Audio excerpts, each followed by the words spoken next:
40 Days with Jesus.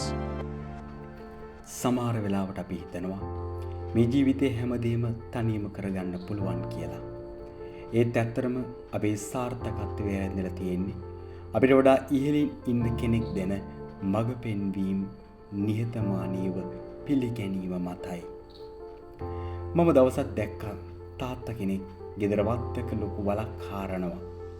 එයා අසලම හිටපු අවුරුදු 5ක 6ක විතර පුංචි පුතත් පුංචි සෙල්ලම් මුදල්ලක් අරගෙන තාත්තා කරන විදිහටම වල හාරන්න උත්සාහ කරනවා.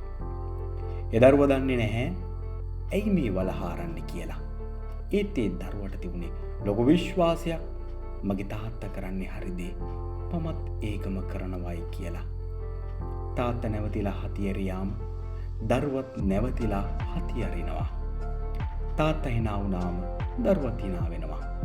අන්න ඒ වගේ තමයි ජේසුස් වහන්සේත් පියාණන් වහන්සේ සමග තිබුණු ඒ සම්බන්ධතාවය. අද අපේ සමාජයේ බොහෝ දෙනෙක් පරාජය වෙන්නේ තනිවම හැමදේම කරන්නට ගිහින්. අපි හිතනවා අපිට ඕනෑ විදිහට ජීවත් වෙන්න පුළුවන් කියලා. ඒත් ජේසුස් වහන්සේ අපට පෙන්වන්නේ පියාණන් වහන්සේට කීකරු වීමේ වැදගත්කමයි. පියාණන් වහන්සේ ආදරය කරන විට පුත්‍රයාණන් වන ජේසුස් වහන්සේත් ආදරය කළා. පියාණන් වහන්සේ රෝගීන් සුව කරන විට ජේසුස් වහන්සේ ඒ දේම කළා. අපේ ජීවිතවල අපිට ලැබෙන ලොකුම නිදහස තියෙන්නේ දෙවියන් වහන්සේගේ කැමැත්තට අපේ ජීවිතය බාර දීම තුලයි.